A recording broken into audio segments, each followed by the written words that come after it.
Hello, men. Good to see you.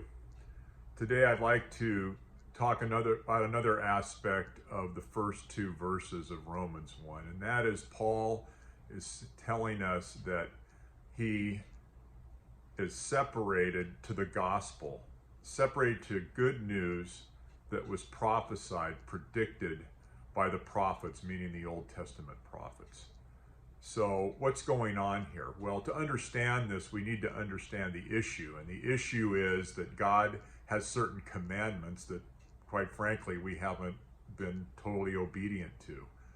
The first one comes from Deuteronomy, where God, speaking through Moses, said that we are to love him with all of our heart and our soul and our strength. And the truth is, we haven't done it. We've not lived that kind of life. The other commandment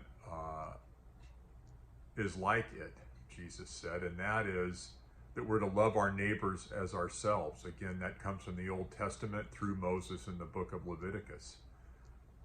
We may have done good things for other people. I'm sure you have. I have. But have we loved them as ourselves? The answer is no. The answer is that we don't do that. And if there's any question about this, Jesus puts it to rest in the Sermon on the Mount, which is found in Matthew chapters 5, 6, and 7. He explains very clearly what loving our neighbors as ourselves means, and it means things like love your enemies. Very difficult to do.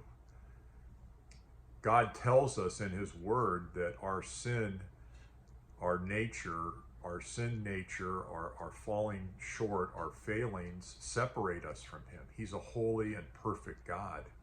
And so to come into his presence, we need that situation fixed. And that's the good news.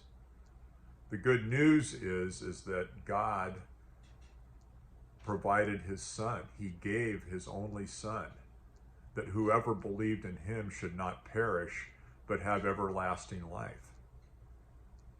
Well, my question to you is, are you afraid to die? Jesus said, "Come to me and I will give you rest for your souls." Do we trust in that? Do we believe that?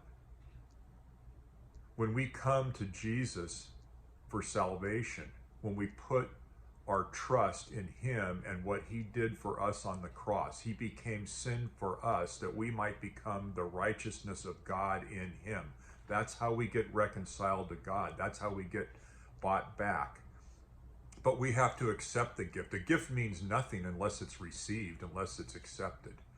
And so my encouragement to you, men, is receive the gift, accept the gift of forgiveness, become reconciled to God, get rest for your souls. And so until I see you again, may the Lord richly bless you, my brothers.